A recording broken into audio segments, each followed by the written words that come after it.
boys and girls, ramblers from all walks of life, welcome back. This is Maybe We're Just Rambling. We don't know what we're doing. We haven't planned this out. We're still figuring it out as we go along, and Take 4. Here we are again with a product for your listening pleasure. Or humor. Or humor. And who are we? Well, we're your gosh darned hosts. I'm Rebecca. I'm Stuart. And we're cracking up because it's a Friday night and we're tired. But we're here all the same, and we're happy that you're here too, whether it be your first time listening or your seventh, eighth time listening. Minieth. We're happy to have you. It feels good.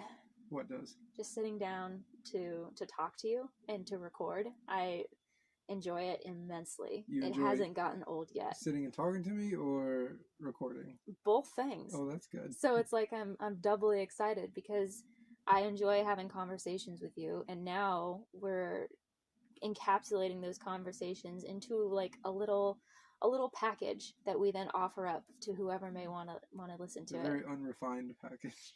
But even so, I think package. It's a gift from us to whoever may want to listen. A free gift for most people who won't want it, but I just enjoy it. I enjoy having conversations with you, and podcasting in general is something that I'm really genuinely loving.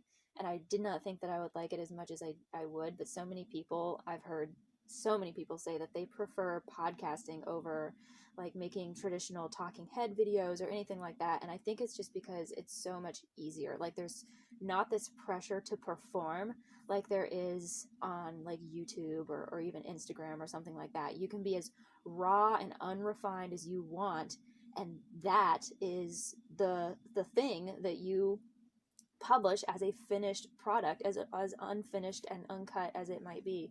And I just think that there's something in this world where like everything's about the filters and the lighting and the quotes and everything like that, to be able to just have a conversation and that be it. I think that's, I don't know, I think it's pretty cool. I think it's beautiful, honestly. Well, you know what I like about it? It's the fact that, like you said, I'm talking to you and it's getting recorded. But you and I, from the outside looking in, we badger each other all day and night. True. And this is an opportunity to have a conversation with you, and I will know that I am not exhausting you by just pestering you with question after question, because this is my chance. Yeah, that's true. It's kind of what we're going to do this week, I think, if you're down with it. I can ask you some stuff kind of like you asked me last week. Yeah, I think that that'd be a lot of fun. I always enjoy listening to people like quiz each other and just have organic conversations about whatever. And I thought last week was fun because even though I've heard everything that you have to say about your truck and all of the different steps that have led you to where you are now with it and everything, it was a lot of fun to sit down and just let you talk about all of it from start to finish. Because I really enjoy seeing you get excited about things, and this is obviously like a big deal for you. So, I don't know. I really, really enjoyed that, and I think a lot of other people did too. So. Yeah, it was weird. I had some buddies. I had like more than 5. I can't remember exactly, but people told me they listened to it, and that was the first time listening to our podcast. Yeah. So we at least have 5 listeners. So that's cool. It's very cool. But I don't know. That's not a podcast. Isn't something I would typically find myself listening to.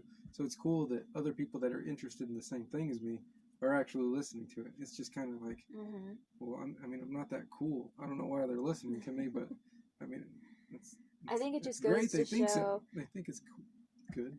I think it just goes to show that you've had an impact on people. You know, like you've had an impact on the people that are within your like community.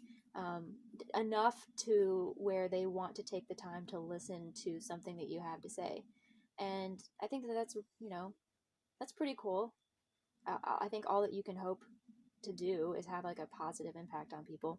I mean, unless people are like hate listening or something, but I don't know. I don't feel like there's not a lot of negativity for the most part in the communities that you're a part of. So I feel like it was all goodwill. And if there is, I distance myself from it. Yeah. So, anyway, What have you been up to lately?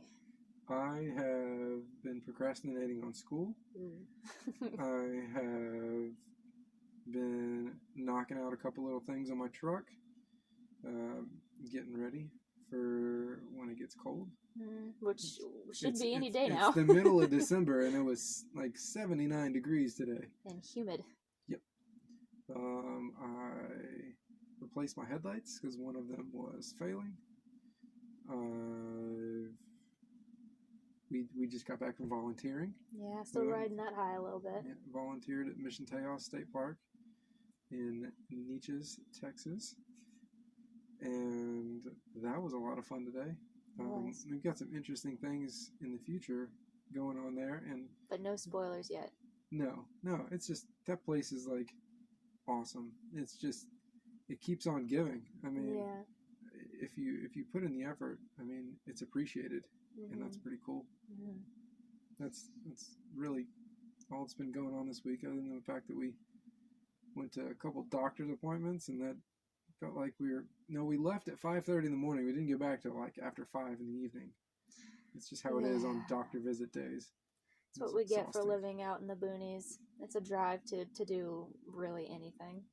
And I prioritize my health and well-being above all else, and it's very, very important to go and get those annual checkups when you need them. And if you're a woman, to go and do those well woman checks. Nobody loves them. It's not something that anybody gets a high off of. No one likes getting blood drawn or anything like that, but it's so important. But having to drive so far to go to those appointments, it made it suck just a little bit extra. Still glad that we did it, but it was a long day. I think it was 315 miles. Yeah. Worth of driving. Back and forth and around. What have you been up to? A lot of the same. We always joke. We kind of stick together. We always joke to people that we're never more than like 100 feet apart. And that's pretty true, just because we live in a small space, and we have a small little encampment here where we're hunkered down for the time being, and we don't have a lot of friends outside of each other, so definitely not a lot of like separate friends. So anything that we do, we typically do together. But I have a couple of assignments for school I need to get cracking down on. I need to write a paper about Superfund laws, which is a really fun, not at all boring, aspect of the EPA. So that'll be fun. That's for my environmental policy class. But then I also get to write an essay about a particular author from my British lit class that has had an impact on me, and why. And so I think I'm going to write about Virginia Woolf. And anybody who's spent any time studying literature or knows anything about like the early days of the civil rights movement, I'm talking like early in the like teens and 20s, knows who Virginia Woolf is. She's a very famous essayist. I read something somewhere where she's credited with writing over 1 million words over the course of her lifetime, which is just staggering. And powerful author, powerful writer, wrote about women's rights quite a bit. And yeah, so I'm going to write about her. I really liked her. She has a short story called A Room of One's Own. And the thing, I don't know, I loved her writing style, and the things that she said really resonated with me. So, but I need to get to that at some point too. But other than that, same stuff that you've been doing, really. I think we're going to try and have like a very basic weekend where we just grind out the stuff we need. Nothing flashy, no fun stuff. Just be here and get her done. Yeah, it's crazy. Christmas is right around the corner, which is shocking to me because I feel like I'm still recovering from Thanksgiving. And we don't even have a tree yet. We need a tree. I did design our Christmas cards though yesterday and today, and they are looking so cute. Well, soon. I guess I could probably do it Monday whenever you have your thing. I can drop you off and go and do that. I also need to go to Hobby Lobby and grab some crafting supplies for I know. Such a magical store. Anyway, yeah, Christmas is looming large, so I think it's within our best interest to get everything done so we can have a nice holiday. But Yeah, I like holidays because I like food yeah, that's and very family. accurate. I mean, those are Food and family. food and loved ones. Yeah. Hmm. Why do you like holidays? Do you like holidays? I do like holidays. I like the basic, simpler aspects of the holidays. There's some holidays that I don't like. Like I really am not a huge fan of Valentine's Day. Neither of us have ever been big fans of Valentine's Day or like Sweetest Day, because I feel like it's just a fabricated holiday. Used, Consumerism. yeah, Yeah. used to market to people and get people to spend money. But Christmas and Thanksgiving, I really love because from a religious perspective, it has a lot of meaning. Christmas does anyway, but beyond that, on a much more basic, simpler level, it's just about being with family and reflecting on everything that you have to be thankful for, reflecting on the past year, looking forward to the year ahead. Um, I think it's a very important, pivotal time, and I think if you can find a way to take it a little bit deeper and make it a little bit more meaningful, that's a really positive thing. Something that you and I have really tried to do a lot with the holidays and how we celebrate them. Um, so yeah, I do like the holidays. Some of them, not all of them. That's fair. Yeah, That's fair. Well, do you want to get into our topic? yeah. I'm looking forward to seeing, hearing what you have to say. Last week I interviewed you, and we did Stuart's take, and I think this week we're gonna do Rebecca's take, but I don't know fully what we're doing it on. I've got a couple ideas. I'm gonna throw one out, see if it sticks on the wall, and Okay. then I think it will. Okay. So last week we talked about something that was a huge part of my identity, Mhm. which is my truck and the modifications, the speed, all that, the need for speed, as you say. And this week, I want to ask you about something that is a huge part of your identity.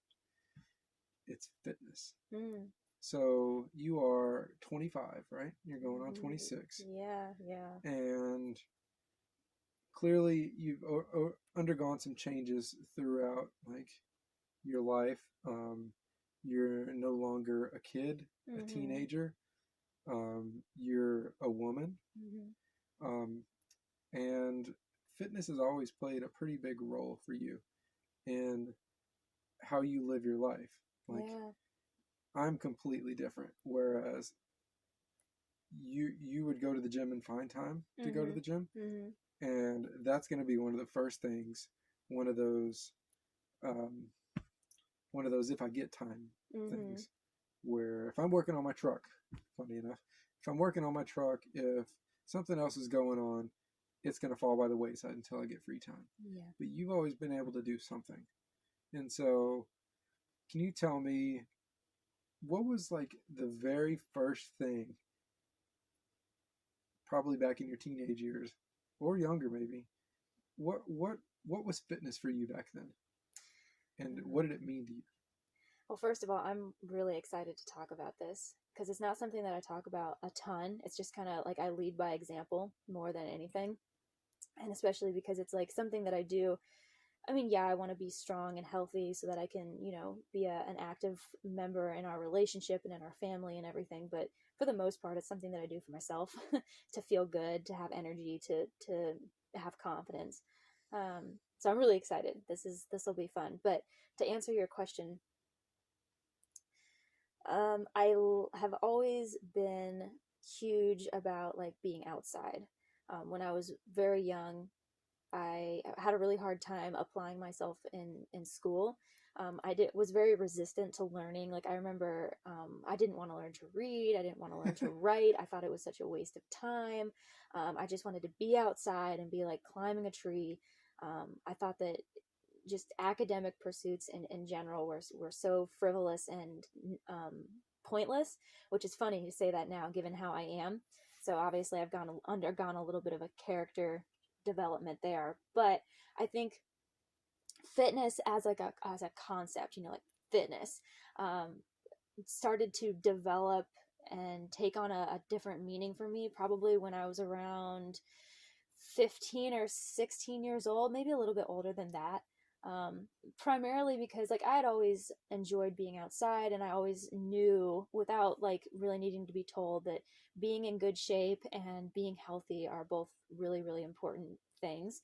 And my parents were pretty consistent in making sure that like we all got healthy meals, and there were plenty of fruits and vegetables and like good healthy proteins, and that we were outside as much as we could be when like we went camping and hiking and all that kind of thing. And I saw my parents trying to make healthy choices for themselves and for our family, so I think I kind of had that like foundation. Then when I got to high school and I was looking at what I wanted to do after high school, and I decided that I wanted to go into the military, I knew that there was going to be a physical component to that. And I wanted to be really, really prepared. And honestly, I liked that I had that challenge, I guess. Like I liked that I needed to be in good shape, and that was something that needed to be a priority for me. And so I started running, and I think that was like the first thing that I did because I didn't know anything about the gym. I didn't know anything about like any of the various ways of exercising, really, past like riding a bike, going for walks, and running. And so running was like the first thing that I started to do intentionally to try to get into better shape. And I didn't know what I was doing at that point. I was just like, basically to me, running was just faster than walking. And there's a little bit more that goes into it, but at 16, 17 years old, that's all I knew. And so that's kind of where it started. Does that answer your question? That does. What does that does somewhat. What did fitness mean to you then? Fitness just meant, well, pre-social media, fitness meant being healthy and fast, and that was basically the extent of it. I think fast, especially because I didn't play any sports growing up, but I had friends who did, and like they were faster and stronger than I was. And so to me, fitness represented like strength and mobility, mobility, and kind of like a certain kind of superiority. It wasn't until social media came around, like I started getting on social media, that my perspective of it changed a little bit. And it also took on that kind of like superfluous aspect a little bit, with like the abs and being like thin and having muscle tone and definition and all that kind of thing, taking on a much more like what's the word that I'm looking for, a much more, not superficial, but like visual aspect. Because before, fitness was like, oh, you're fast and you're strong, and those were like, yeah, those are like physical things that you can see. That's and the old fashioned. yeah, but then social media came around, and my perspective of it shifted, and it was like, you're fast, you're strong, and you look really, really good in like a swimsuit. So it's funny that I didn't have that perspective until I got on social media. And then once I did, that became a big part of it. How old were you whenever this kind of change happened? I think so. I think I got a Facebook account when I was 16, and then I got an Instagram account. And Instagram, it was like still the early days of Instagram, like OG Instagram.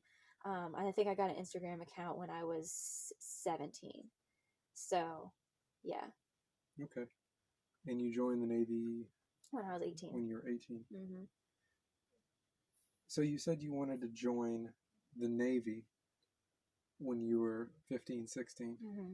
and you knew you needed to be kind of physically fit for that. And I already know, but tell us like your route to get into the Navy, please. Oh, yeah, because that does factor into it. That factors into it quite a bit. Yeah. Mm-hmm. So, my perspective of it, when I made the decision, it was like, I considered to myself, like, what am I going to do? And then I filled in that blank in my mind, and it was like, I'm going to join the Navy. And so then at that point, it became all about, okay, how do I prepare myself for the Navy and give myself the best possible edge for success? Like, how do I A, make sure that this is really something that I want to do, and then B, ensure that I am like at max prepared for it. So through a various very random chain of events, I ended up finding out about a junior program, like a youth program called Sea Cadets, which is very similar to like junior ROTC, except that it's not through a school. It's a standalone organization that's run by it's the United States Sea Cadet Corps. Something. Yeah, United States Sea Cadet Corps. It's like a standalone thing, and it actually exists as a it was like written into existence by an act of Congress. So it's a legitimate junior like military organization. I did not know that. Yeah. I thought it was like the Boy Scouts. No, not quite. Okay. No. That's why like when you join, you are required to go through a boot camp. It's not like a 3-month boot camp like with the big Navy. It's just a couple of weeks or like 10 days over the winter if you go in the wintertime. But you still have to go through a boot camp, and you have to kind of maintain standards, and you have to pass a physical fitness test once a year, and you wear the uniforms and so on and so forth. And it all mirrors like big Navy. That was what we called the Navy then, was big Navy. The fleet. Yeah, which now, having been in the Navy, the big Navy in the Navy is the fleet. Yeah. But in Sea Cadets, the big Navy is just like the Navy in general. And so, you wear the uniforms and all that kind of thing. So I found out about the organization and really got interested in it. Found a unit in Cincinnati that drilled out of a NOSC, which is like where people who are in the reserves Navy Operational Support Command.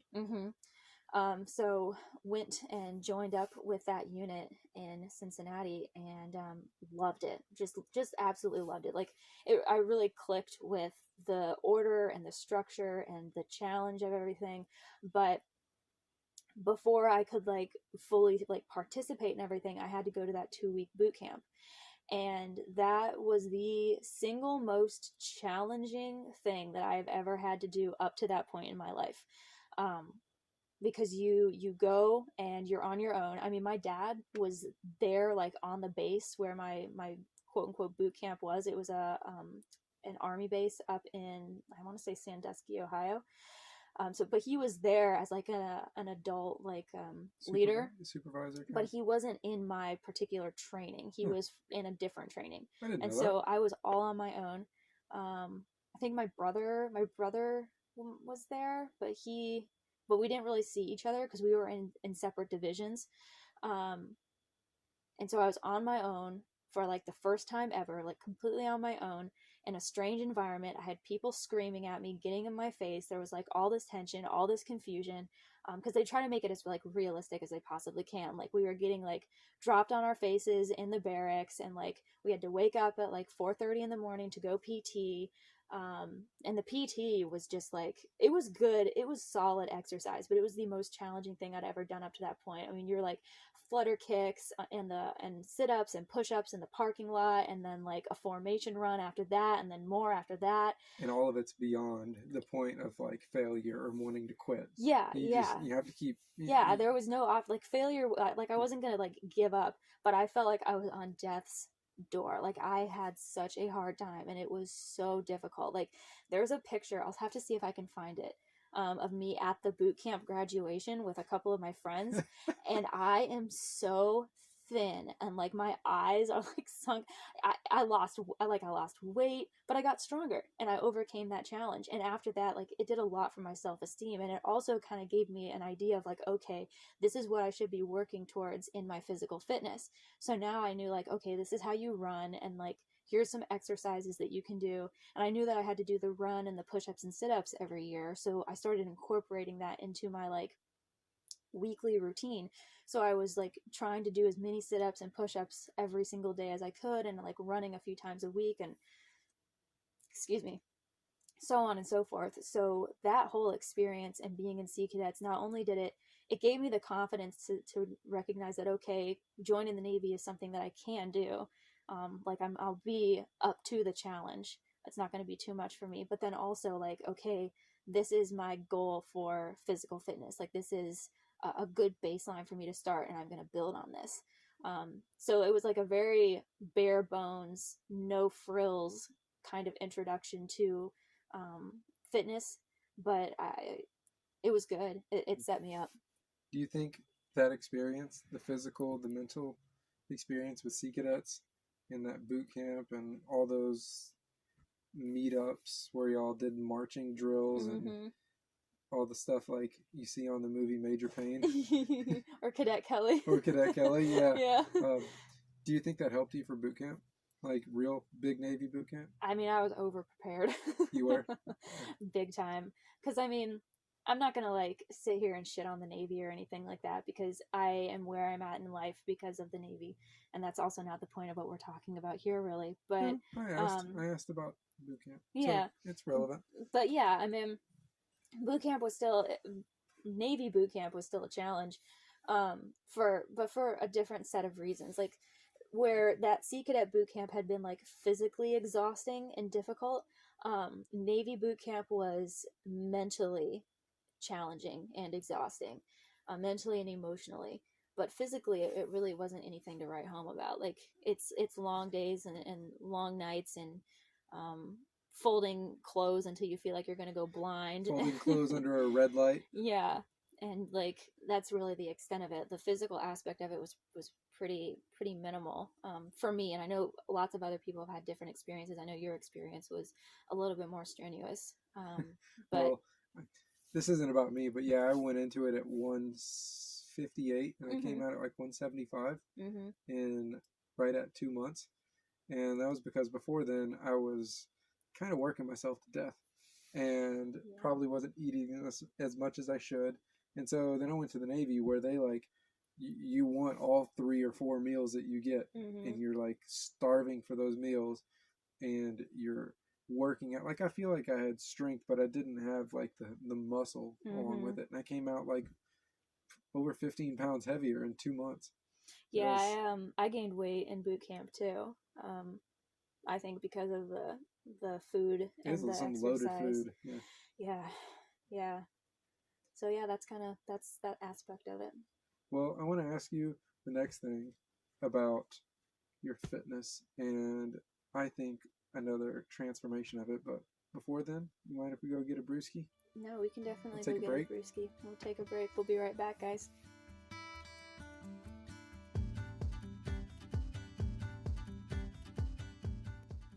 These poor folks are going to think we're alcoholics. I promise you we're not. This is like the one time a week where we have one beer each. It really is. Like, it's not an every single night affair. But it's nice to have something to sip on whenever we record. And we've got something a little bit different tonight. And I have to say, I'm quite impressed. So far, it's quite tasty. It is Shiner Straight Shooter Hard Seltzer. And we both have grapefruit. 3 carbs, 100 calories, 1 gram of sugar, 4.5% alcohol. Very light. Smells amazing. Smells like a grapefruit. Yeah, and it tastes really nice too. Like a grapefruit. I like grapefruit.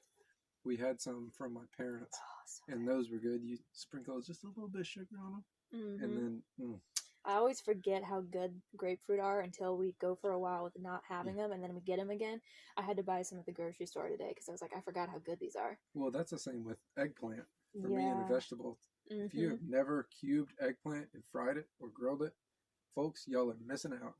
It's very good. I know it sounds so like I think battering and frying things is a very southern practice. So if you're from the north, I can understand not being familiar with it. And I had honestly, I'd never even heard of eggplant until I got an iPhone and saw the eggplant emoji. I'm not even kidding. And I was like, what's an eggplant? And I looked it up. But it's amazing. It's a really awesome vegetable, packed full of all kinds of awesome nutrients. And then if you like batter it and fry it, it's I don't know, it's amazing. It's creamy. It's unique. It's really good. So don't knock it till you try it. That and okra. Never had okra until you had never had Guantanamo okra? Bay. Yeah, never. Not like in a gumbo, anything? No. The gumbos that I ate growing up were almost more like bean soup. well, they were like a very Polish thing. It was like the ground sausage and rice I mean, yeah, that's and like peppers and stuff. no But not vegetables, like no seafood. No, seafood, no crazy like potatoes and onions and okra and that kind of, because like that's like a Creole thing.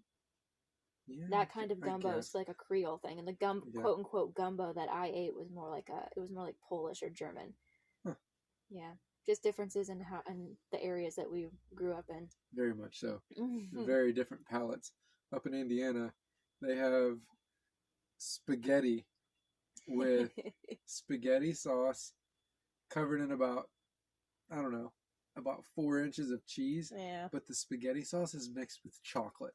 Y'all, it's it, it's not that good. Anybody from the Cincinnati area is familiar with Skyline chili. I It's a just very regional thing, and I think my mom hit the nail on the head when she said that it's something you kind of have to grow up eating or you don't like it, because she isn't wild about it really, and she didn't grow up in the area, and you don't like it that much. You didn't grow up in the area, but I think it's real I good. like the cheese. Well, It's yeah, just it's shredded a lot cheese, of cheese. I don't know if and they're getting like a check off or something from the dairy industry for all the cheese they put on this stuff, but it's not bad, but it's there are things that I would most of the time choose before it. that's fair. That's Anyway, fair. I feel the anyways, same way about Creole we gumbo. we end up talking about food every.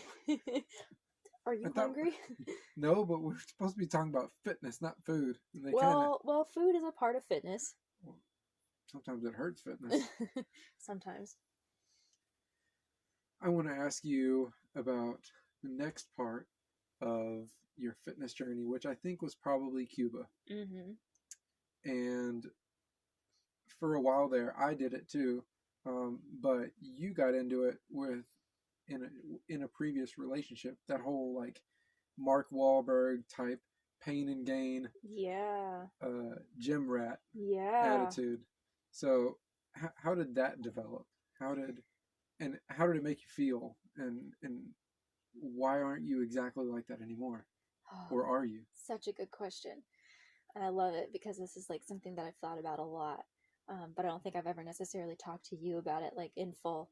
So working out in an actual gym was not something that I ever did until I went to A school, which is like the training that you go to after boot camp. My A school was in San Antonio, Texas at Lackland Air Force Base.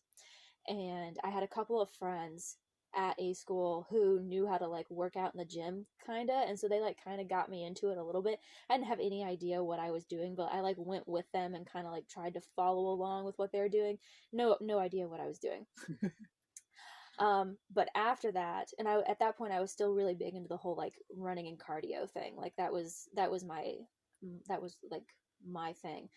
So much so that I got like the like top fitness whatever recognition Nerd. out of A school, because I had like one of the fastest times and the highest push-ups and whatever. It's also pointless now. You're I so cool. digress. You're so cool. But when I got to Gitmo, I like boot camp jacked my legs up. I had horrific shin splints from the shoes that they gave us to wear, and I had run through those shin splints through A school because they ran us like crazy in A school Well, at that time. explain why you ran through it. Well, I ran through it because I didn't have a choice. It was either you run through the pain and the discomfort, or you fail. And once again, failure was not really an option, and I wasn't going to get stuck there. So I pushed through it and I just dealt with it. So when I got to Cuba, I still had really horrible shin splints. And my first LPO like gave me some running tips. He was like, go try to do this. He was like, try running, instead of running like landing on your heel, try running on your toes a little bit more, like run on a treadmill at a little bit of an incline, see if that helps, blah blah blah. So I was doing these different things, and I did eventually heal the shin splints, but I want to say it took probably about a year. um, and a big part of that I think was that I started doing things other than running. uh, and so I met someone while I was in Cuba, and it was actually my first like what I would consider my first adult relationship. So on my own, not in high school, that kind of thing. Um, And he happened to be really, really into the whole health and fitness, particularly like weightlifting. He was very into, he oscillated between being into like the figure competition type weightlifting, which is very different than, say, from like powerlifting. So he went back and forth between the two, which is pretty common. But anyway, that's not really relevant. The point is, I was curious about lifting. I wanted to be better at, and I wanted to know how to work out effectively. And so he really took me under his wing and showed me everything that he knew. Got me interested in following like Dana Lynn Bailey. Oh Um, yeah, she was a blast back then. yeah, yeah, really big in like the figure competitive Her shoulders are space. like the size of my head. Oh yeah, she's like jacked out of her mind, super fit, but like got me into like following her, showed me how to find workout plans on bodybuilding.com back when they were like still completely free. Taught me how to lift and like the importance of form over weight and so on and so forth. So I had a really, really good foundation.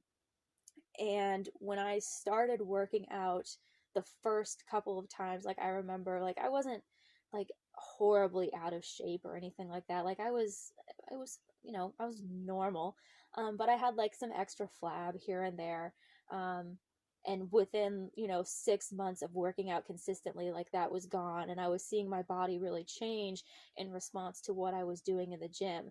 And that was really, really cool. Like that was pretty empowering. It was the first time I'd done something like this and seen the effect that it could have on my body in such a tangible way. And I really, really liked that. The darker side of it, though, and something that I've thought about a lot, is that within the lifting community, especially when you're talking about like the figure competitive side of it, which is like very hyper focused on how you look, there's a lot of issue. People have a lot of issues with body dysmorphia, and being like hypercritical of every little angle and every little piece of skin and how it looks and how your muscles look, and it's all very what's the word that I'm looking for? It's very visual. It's very shallow, I think, because it's all just about how you look. It's not about how healthy you are. It's not about how what you're doing is good for you. At that point, it's all about like how good you look naked. Like, let's just be honest. And I saw, like, I had never had any issues with being uncomfortable in my own skin. I had never thought that like I looked a certain way and it was a problem. I had never thought that I needed to change something about myself because it wasn't like quote unquote good enough. That had never ever entered my mind until I started lifting and until I started focusing in on how I looked in the mirror. And then I saw like lifting, it was starting to have like a little bit of a negative impact on me. The way that I was doing it and the way that I was approaching it was having a little bit of a negative impact on me. And so it's not surprising, I don't think, that that attitude and that perspective, um, carrying that with me while still like trying to maintain the same momentum as I'm getting more and more critical of myself and feeling more and more insecure, it was not sustainable. And so I ended up a year and a half, 2 years later, basically completely falling off the bandwagon. I'm like, yeah, I still went and worked out, but like I didn't feel good about it. I didn't feel good in my skin. Um, I was very critical of myself. And that coupled with like other things that were going on in my life at the time sent me into this like weird spiral where I just really quit taking care of myself.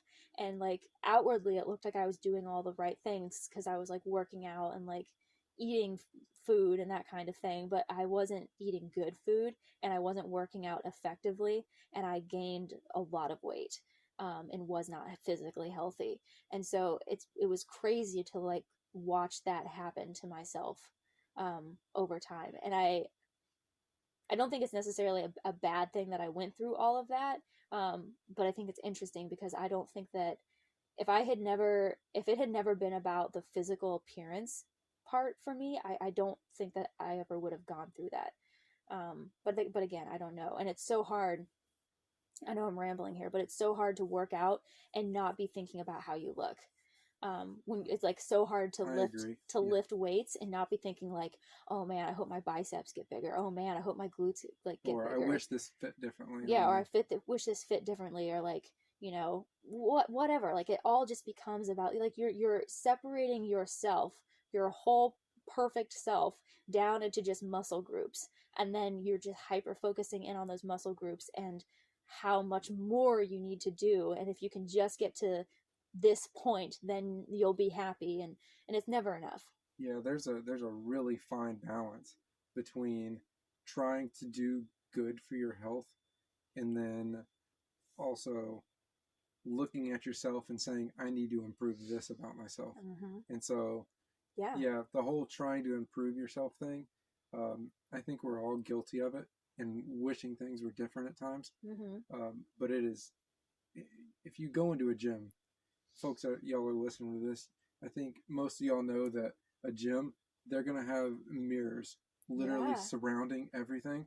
And that can be helpful. that's, yeah, on the outside, that's helpful, and it'll help you make sure you are lifting something with like your back straight or making sure that you're having good form. But then it turns into the fact that it's a known thing, that it's an industry-wide thing, that um, there are a lot of mirrors out there that'll make you look skinnier, that'll make you look fatter, and it's all about your image and trying to make yourself feel better or feel better by looking better. And that's not really, it's, I don't think that's a sustainable way. It's superficial. Yeah, it's and superficial. And that's not to say like that I think that there's anything wrong No. with striving to I don't want to say, because I don't want to contradict what I just said. I don't think that there's anything wrong with wanting to look a certain way, as long as you're doing it for the right reasons. As long as it's not, as long as the reason that you want to look fit is so that you can be healthy and strong and do the things that you want to do, not so that people are like checking you out when you walk by, because those two things are not the same. And beauty is fleeting, as we all know. And if that is your only reason for doing something, you will tear yourself apart. And I kind of fell victim to that a little bit. There were other things in my life that were going on that contributed to that decline. It wasn't just purely working out and being worried about how I looked. But that was a big part of it. So, yeah. I think that's really interesting. I've never heard you break it down like that. Yeah. So that kind of all happened in Cuba. That's in like your early 20s, where you're going from a teenager to an adult, and now you're at that stage of being a grown woman. I would say you're a grown woman at 25, absolutely.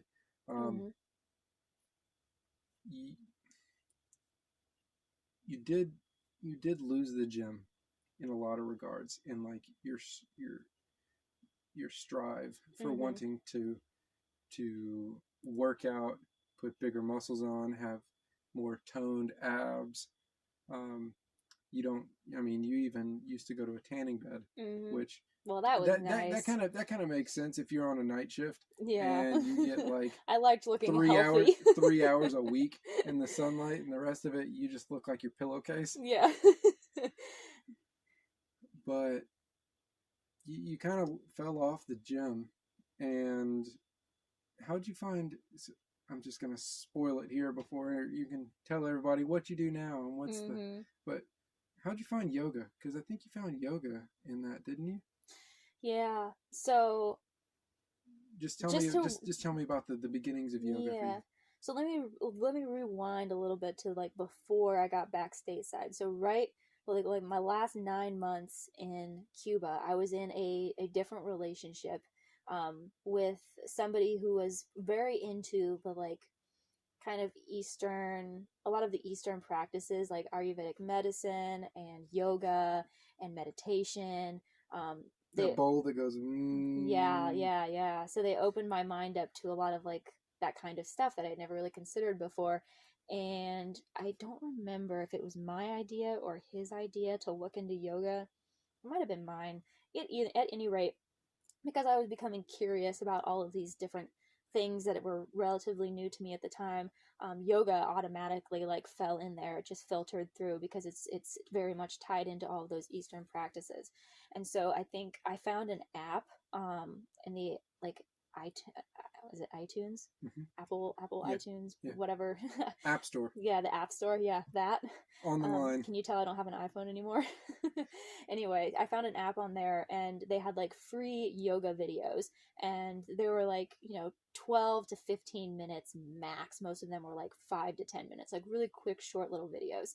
But that was like my first introduction. And I remember like doing my first downward facing dog and my first child's pose. And I felt so awkward because it was like very new and it was a foreign way of moving my body that was so different from how I had been moving before with like working out and everything. And so that was like, I kind of flirted with it for a long time.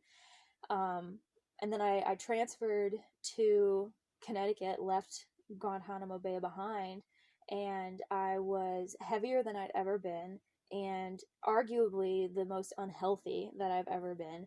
And I wanted to get myself under control because I recognized that I was being a victim to myself, and the only person that was going to be able to change anything was myself. So I started to do I like overhauled my life because I was in the position where I could do so for the first time. And so I got my diet under control, and I'm not talking about like giving up animal products or anything at that point. That wasn't even a factor yet. But I started intermittent fasting. That was a big thing because I was working 12-hour shifts, sitting on a boat the entire time, and like the temptation to just snack the whole time was huge. And I recognized that that was not helping me in any way, shape, or form. Like I felt like shit after I would get off a 12-hour shift because I sat and just like ate all day. So I gave myself structure by intermittent fasting. And then being on that boat, there's not much to do except watch the water and you watch YouTube videos. And I happened to find, I don't even remember, I think I was just like, you know what? I don't like this app anymore because the videos are too short. And I would really like to get into yoga because, like, by the time I get off work, I don't have a ton of time to go work out or anything. Like, You I don't just have a want to ton go of home. energy also. Yeah, exactly. And I was like, but yoga seems very accessible to me. And I was like, but I don't want to go to a studio because that seems intimidating. And I just don't want to put myself out there like that. And I also don't want to pay the money because yoga classes can be really expensive. And I was like, well, the internet is free. So I went on YouTube while I was at work and I just typed in like easy yoga practice. And a bunch of the hits that came up were for a YouTube channel called Boho Beautiful. And you're rolling your eyes as you say this because you know. I'm happy for you here. So I found this YouTube channel of this couple from Canada. And the girl was like she was the one that was doing the yoga, and then her husband was the one that was like filming it and putting together these like beautifully done videos. And they had videos for all levels, from beginner, easy to intermediate and moderate.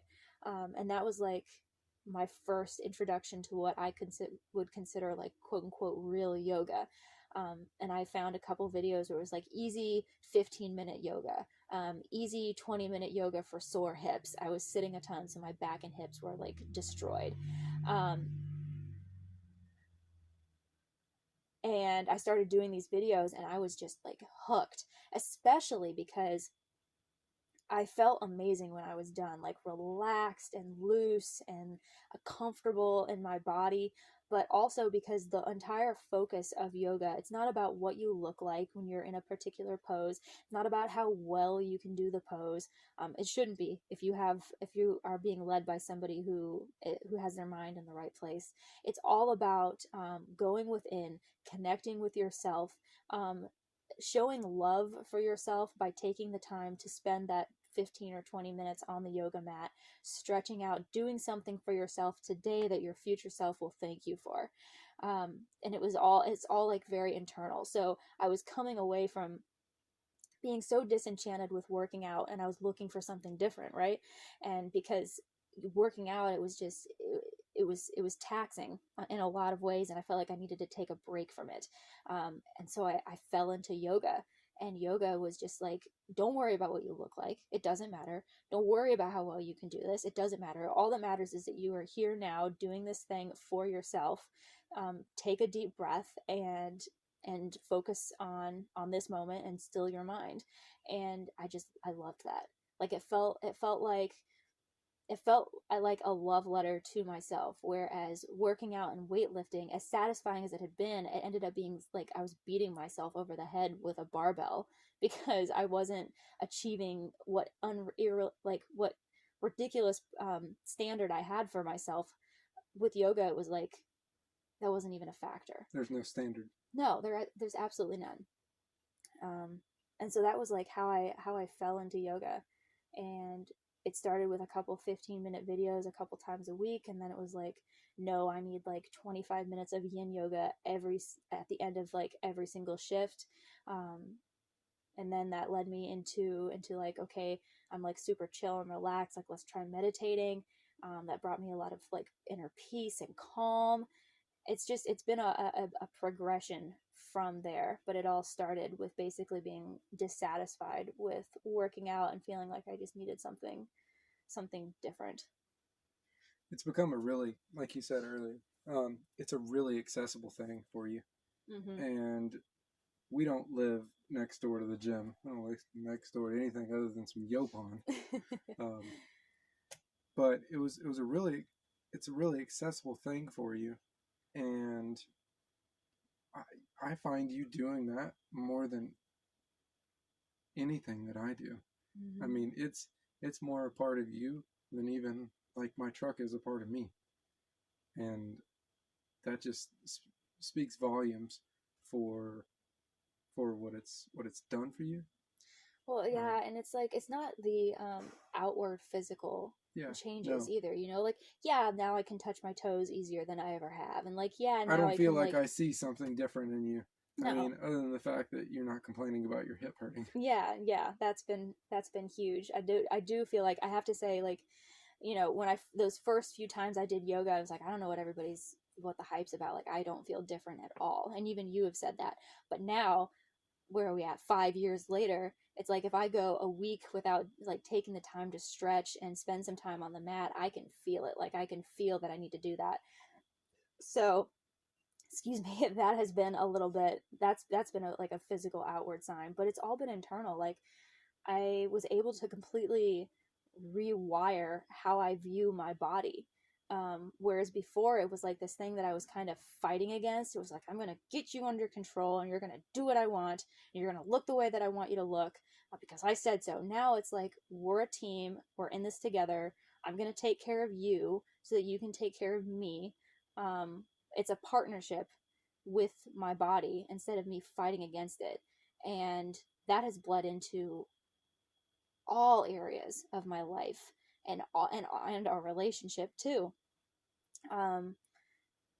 And it's not, and I don't want to give yoga more credit than it's due. Like it's not just yoga. There are other things that have come into my life that have been instrumental in that.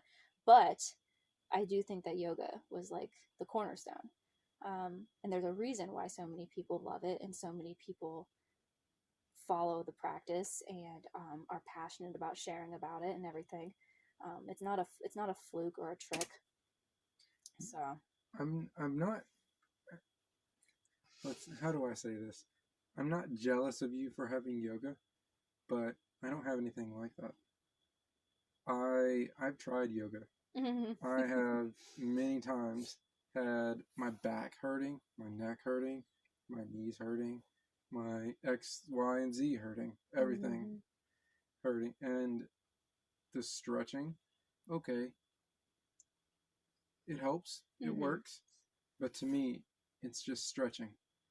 Or if you're doing those awkward poses that you hold, that's a very frustrating way to get yourself shaking and out of breath. That's I probably haven't given it its fair chance, but I'm the kind of person that I said that the gym falls away as soon as other things happen, but I still find myself liking the gym way more than I like yoga. Yeah. And that's really because I really like how hard something is, and being able, there being actually there's so say I'm doing a bench press. Mm-hmm. It's pretty much a pass fail thing. Yeah. If I can pick it up and lower down on my chest and push it back up, I just won that battle. Mm-hmm. And I'm a challenge based person. Yeah. And with And you're yoga, very black and white. and I'm very black and white. And with yoga, you don't get any of that. Mm-mm. I can't do that without Mm-hmm. getting that satisfaction. Yeah, it's Maybe, a different kind of satisfaction. yeah, I don't do things for from I don't know, for the health of myself or fun. I do things for the health of myself, but it's just in a different way. Mm-hmm. It is, yeah, it absolutely is, because yoga isn't about like, oh, you like did this one thing, so you passed this level. Like it's not like pass fail go, like you said. Mm-hmm. It's very different. But I mean, I don't think it doesn't resonate with everybody, and it's not for everybody. But at least for me in my journey, and where Mm-hmm. I'm at in this particular chapter in my life, I feel like it has given me everything that I have needed and then some. Because I have found a way to incorporate it, whether it's like the yoga or the Pilates or whatever, into every single space where I've needed something. And I mean, you didn't ask me about this, but I guess I'll go ahead and just volunteer it. It's because of yoga that I feel like I could go into the gym now and work out. I was gonna ask that next. Yeah. Well, go ahead and ask it then, I guess. But Okay. So the gym has a lot of these negatives and yoga has all these positives. How do you balance that and still go to the gym and not think all those things about mm-hmm. like personal insecurity and you don't go to the gym and do yoga. Mm-mm. Yeah. How do you justify going to the gym? What is the gym for you? For me, it's a pass fail go. It's a challenge. Yeah. What's it for you? For me now, the gym is just like, it's like I have doors in front of me. One of them is yoga, one of them is Pilates, one of them is running, one of them is working out in the gym, one of them is taking the dogs for a walk. All of them are acceptable options for how I want to like use my energy for the day, like what I want to put a bit of my energy towards, and like what I want to use to continue to be that rolling stone that gathers no moss, because any little bit of movement, anything that I'm doing to improve myself in my mind is like a check in the box of like, you did a good job today. So now going to the gym and working out is just, it's one option out of the many that I have that I decided to go with. And so when I go and work out now, because of like the fact that I've rewired the way that my brain views what I'm doing and why I'm doing it. I'm about to burp again. I'm so sorry. We'll cut it. This is a very fizzy drink. Anyway, because I've like changed all of those aspects, now I can go and work out, and it's just, oh yeah, this is like I'm working out these muscle groups, and it feels pretty good, and I know I'm going to be sore tomorrow, and this is going to benefit me in the long term, and this is a fun challenge for right now. But I don't hang my like self-worth on it. It's not you don't get the dysmorphia, Mm-mm. any of that. No, I don't get the dysmorphia. I don't feel like I'm a failure if I like couldn't lift a certain, like I go in and I do like walking lunges with 10 pounds in each hand. There was a time where I would have felt like a failure if I wasn't doing walking lunges with 20 pounds. Why? There's no reason. It was just this idea, this standard that I built up in my mind of like, you must do walking lunges with 20. So while you're in the gym, what's your goal other than checking the box? Is it like, see, my goal is to like get stronger. Right. Yeah. To get stronger, to I don't know, to have bigger muscles, not like a super aesthetic thing, but just to be an overall stronger person and more useful for myself in a day-to-day thing. What is yours? I mean, I think that is the same. It's the same for me too, except that I think now, it was like before I was working out so that I could look good, and I guess and I guess be healthy, but that was like kind of an aside. Now it's like I'm working out because I want to be able to continue to do the things that I really enjoy doing. Like I really enjoy running. I want to continue to like strengthen the muscles that I use when I run. I really enjoy like volunteering and some of the labor that's involved with that. Mm-hmm. I enjoy like the DIY stuff that we've done. I mean, you and I are talking about one day buying land and building a house and everything. Like that's going to require like physical strength. And so now it's like I'm working out towards those goals. Now the goal is no longer looking good in the mirror, it's facilitating a positive outcome in the endeavors that I undertake. That makes So, sense. and like I kind of took on that mindset because there's a girl that I watch on YouTube.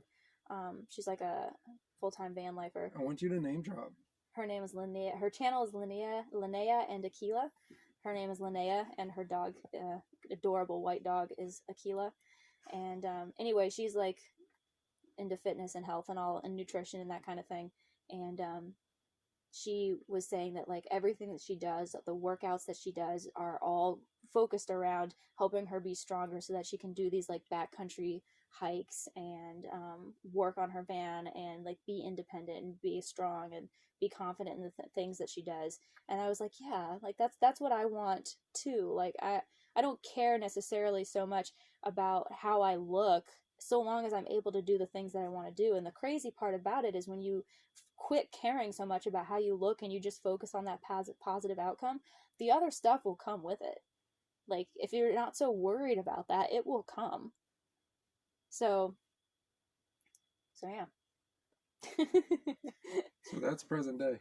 Yeah, that is present day. I let's see. So yesterday we went to the gym and I trained legs, which is probably legs and shoulders are my two favorite body groups to train. Legs because it's like so powerful and so satisfying and so fun, and shoulders because it hurts so good and it doesn't take a lot of weight to make it feel that way. So we did that, and then today we went and hiked around and volunteered and did burn prep for a prescribed burn that they're getting ready to do. So, and then this evening we got home and I'm like starting to feel sore and stiff from the gym. So I did yoga. And I'm working on my truck and you're doing yoga. So, well, it's how we choose to use our time. Yeah. But that's like a perfect example of how like we work, how my last couple of days have complemented the things that I've done have complemented each other. And we'll probably go to the gym in the morning. Mm-hmm. Yeah. So, there's no like one straight line to health and fitness. It's a constant effort to just be consistent. Consistency is key, but it's really, really hard. And it's super hard. Yeah, super. and it's the one thing. It's like if you could just be consistent, then it would be no problem. But that's like the challenge for people, is to show up every single day and do something for yourself.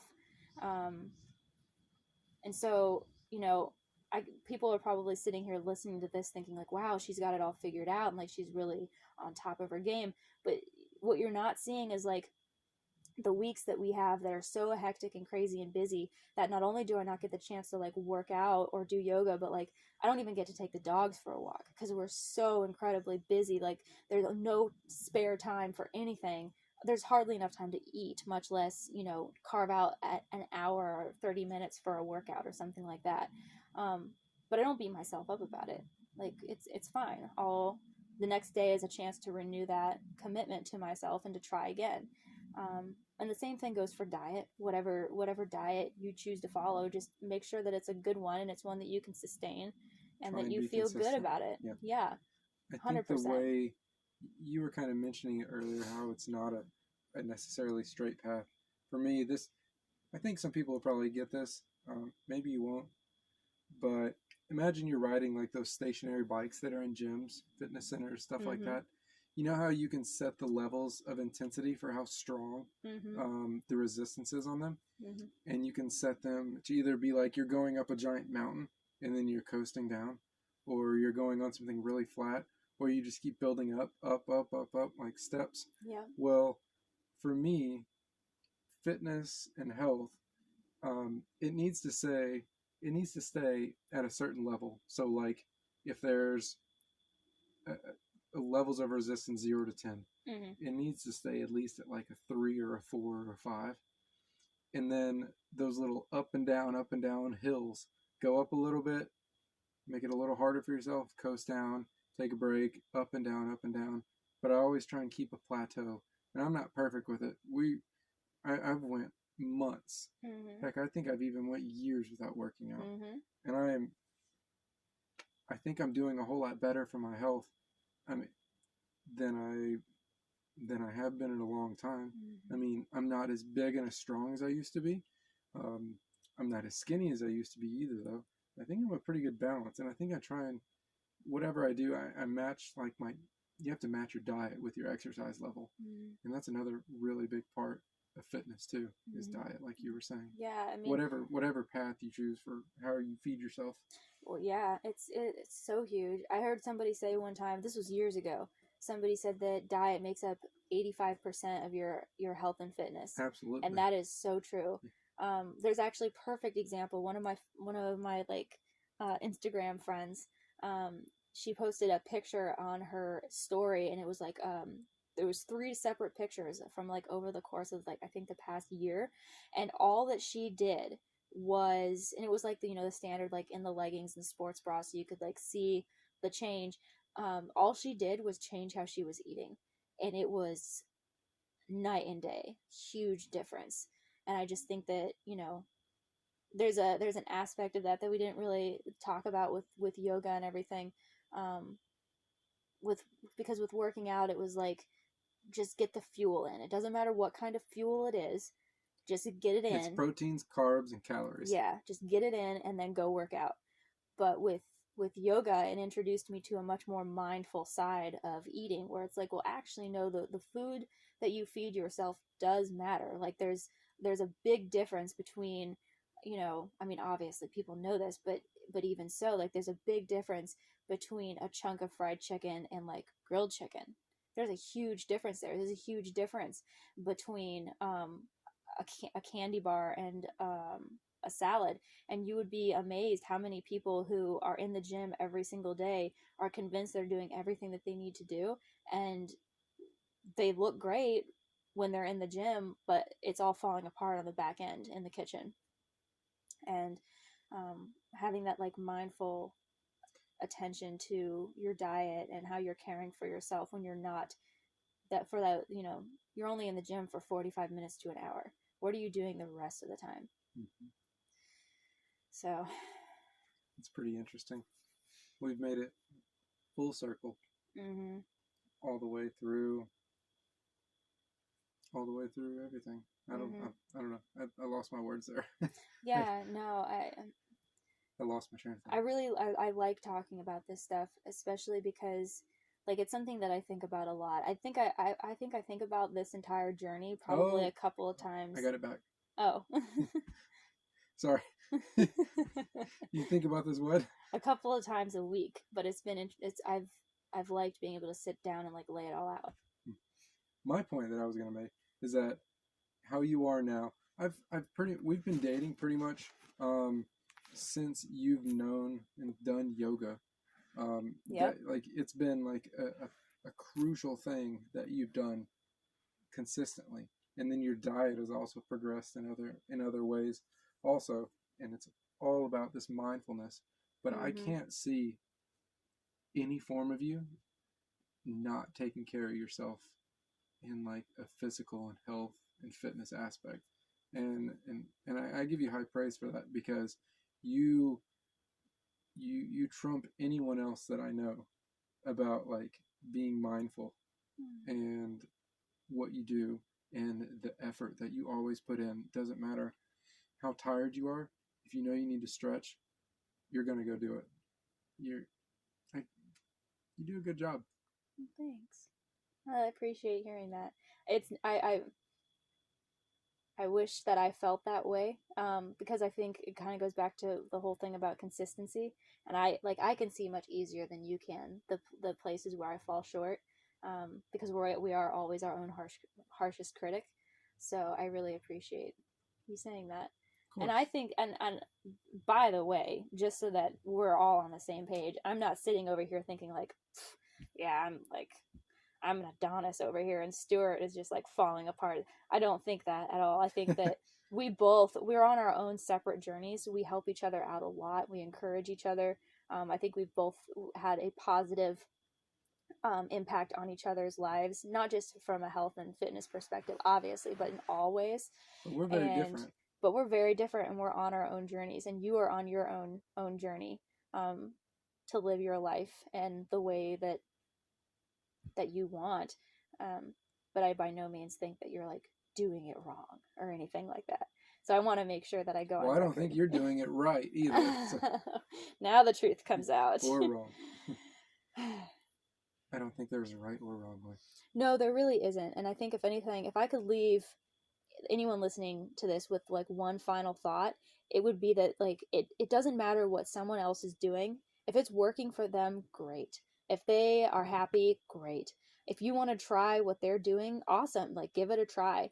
But don't be shattered if it doesn't work for you, or if you don't see the results that you want to see, or it doesn't completely revolutionize your life, because we are all different and we're all on our own journeys. And as much as we would love to apply a blanket, this is the way you follow that bodybuilding yes, workout routine and diet of eating 4 bananas, 3 raw eggs, 2 cups of white rice, and then plain unsalted chicken breast. Mm-hmm.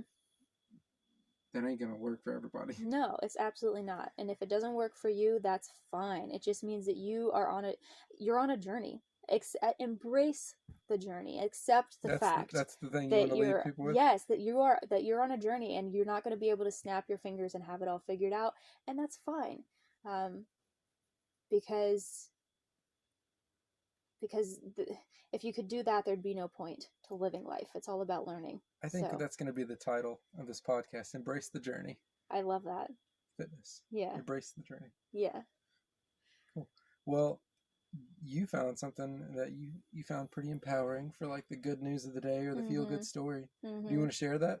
Yeah. Finish us off with something? Yeah. Leave us with a bit of good news. I don't know if everybody will feel like this is good news, but it resonated with me just because it's us. It's not everybody. Yeah. So this is from sunnyskies.com. It's like a good news website. And the headline says, CEO of Lush Cosmetics says he's, quote, happy to lose, end quote, $13 million by deleting social media over teen mental health harms. So it goes on to say, the British cosmetics retailer has 951 stores globally and more than 10.6 million followers across various social media platforms.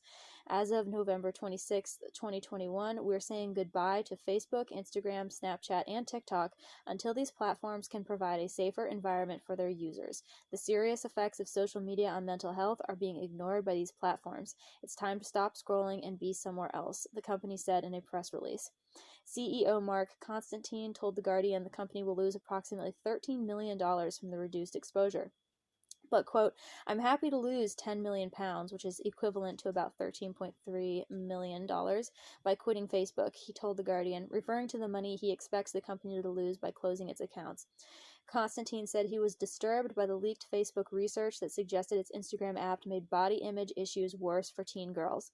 I just thought that's their own research and they're ignoring it, and we are attracting people onto their platform.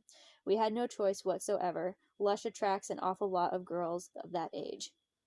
Constantine says Lush puts caring for people first and could not ignore links made between social media use and suicidal thoughts. We're talking about suicide here, not spots or whether someone should dye their hair blonde, he says. How could we possibly suggest we're a caring business if we look at that and don't care? And I didn't even think about how perfect that story is, given everything that we just talked about. Yeah, that's a good point. You brought it up and I was like, okay, yeah, sure. I didn't even think about that. I didn't even know what we were going to talk about when I found it. That's serendipitous. Mm-hmm. I think that says a lot about that company, about that guy. Mm-hmm. He doesn't know what the solution is, but he's trying. And he's willing to admit that the way things are right now are not acceptable. And I think that's really empowering. I think a lot of the time, especially in our society, if you identify a problem, it's only valid if you are also able to identify a solution. But I think it's okay to be able to say, hey, this is a problem, and I don't have everything figured out yet, and it's not going to be a quick and easy road to success, but we cannot continue on as we are. And for a huge corporation like that, a huge company, especially one that is so hyper focused on physical appearance, for them to come out and say that, I think really speaks volumes. And I hope that more people will begin to follow suit. And I guess I kind of sound like a big hypocrite saying that because we're both on social media and everything, but there's also fighting the good fight, and then also being the change you want to see. So I really enjoyed it. I hope that company succeeds in spite of all that. I'm telling you what, I'm about to go look and see what kind of stuff they have, because I will support companies that take a stand like this. So anyway, I really wanted to share that story, not even knowing what we were going to talk about today. I was just like, oh, that's awesome. The whole, that's a whole nother topic, getting into social media, and we can throw out some trigger words that would probably get our stuff banned in certain regions and demographics. Maybe. But the whole image thing, the whole social media thing, it's just that is people's identity now. And everybody wants to be like everybody else. Yeah, I'm so thankful that I grew up really in the dawn of social media before it was as big as it is now, because I see the effect that it has on people, and it makes me really sad.